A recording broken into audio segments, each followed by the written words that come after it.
100 hari pertama kami akan baik. Dalam arti saya berharap 100 hari pertama kami akan baik. Dalam arti saya berharap ada kesadaran. Saya pernah menyampaikan seluruh aparat, seluruh institusi, bersihkan dirimu.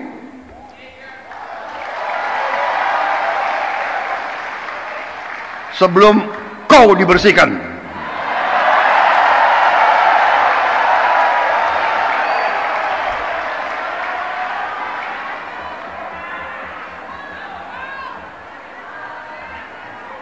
Dan saya ingatkan semua aparat, kesetiaanmu adalah kepada bangsa negara dan rakyat Indonesia.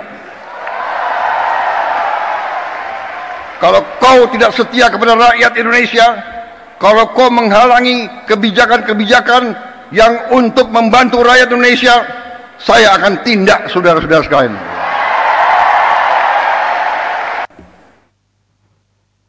Nah, itulah tadi ya ketegasan seorang Presiden Prabowo Subianto kepada aparat yang ada di negeri ini, ya, di mana beliau masih mengingatkan ya agar membersihkan diri. Kalau tidak membersihkan diri pasti akan dibersihkan. Nah, ini tentunya berlaku kepada mereka-mereka yang tidak menjalankan tugasnya dengan baik. Ini berlaku kepada aparat-aparat atau oknum aparat yang tidak sesuai prosedur.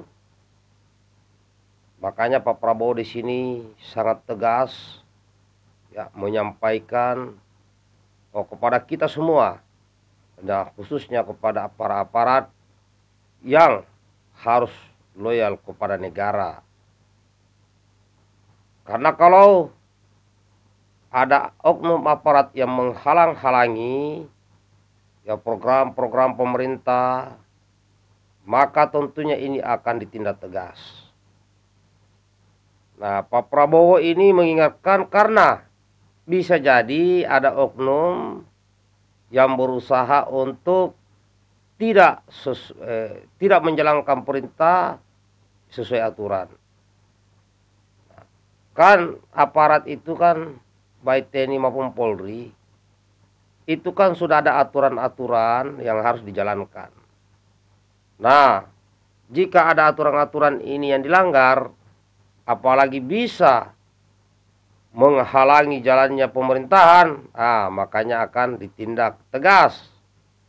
Dan tentunya harus bersih. Bersih dalam hal ini kan banyak. Bersih dari suap, bersih dari korupsi, bersih dari tindakan-tindakan yang merusak nama baik institusi TNI Polri, ya institusi aparat lah. Nah, karena di sini Pak Prabowo bicara masalah aparat, artinya aparat ini kan banyak. Ada polisi, ada tentara, ada kejaksaan. Nah, kejaksaan juga adalah aparat hukum ya. Nah, jadi mungkin bisa jadi ada oknum-oknum selama ini yang bermain di luar ketentuan-ketentuan yang berlaku. Dan kita sudah ketahui bersama bahwa ini sudah melewati 100 hari kerja Pak Prabowo.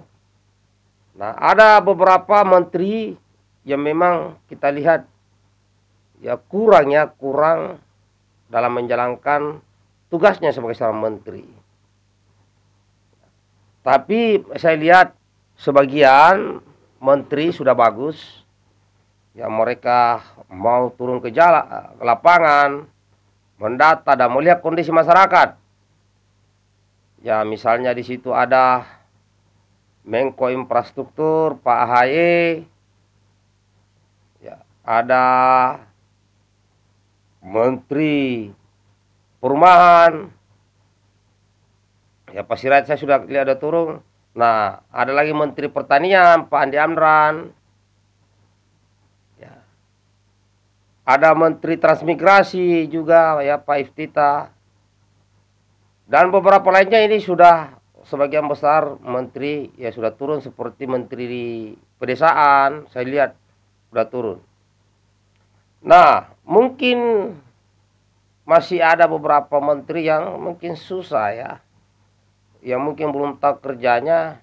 Nah, ini harus dievaluasi. Apalagi menteri yang hanya bisa merubah kebijakan yang sudah ada tanpa perintah Presiden Prabowo. Ya. Ini harus diperbaiki. Jadi di media sosial saya lihat beberapa statement atau status bahwa isinya kabinet merah putih itu terbagi dua. Sebagian menteri loyal kepada Pak Prabowo. Sebagian lagi menteri loyal ke Pak Jokowi yang sudah bukan presiden. Ini isu yang berkembang di media sosial. Apakah isu ini betul atau tidak? Yang jelas, siapapun menteri yang ada di kabinet merah putih harus menjalankan perintah presiden yang ada saat ini, yaitu Presiden Prabowo Subianto. Tidak boleh menjalankan perintah-perintah di luar daripada Presiden Prabowo Subianto. Sehingga isu-isu yang beredar di media sosial tidak menjadi kenyataan. Karena itu, isu ini berkembang, terus berkembang dan membesar di media sosial. Akhirnya banyak yang percaya. Banyak yang percaya bahwa menteri-menteri di kabinet merah putih itu ya selain yang loyal kepada Pak Prabowo, mereka juga ada yang loyal dan mengikuti arahan Pak Jokowi, mantan presiden. Nah, ini berkembang di luar sana, berkembang di media sosial, sehingga diminta beberapa menteri untuk dicopot. Nah, ini kawan, ya kita kembali lagi bahwa aparat di negeri ini harus membersihkan diri. Kalau tidak mau membersihkan diri, maka akan dibersihkan oleh Presiden Republik Indonesia dan seluruh perangkat-perangkatnya. Dan bagi saudaraku yang sedang menjabat saat ini, baik pusat maupun daerah yang digaji oleh rakyat, jangan korupsi kawan. Demikian, bagian videonya.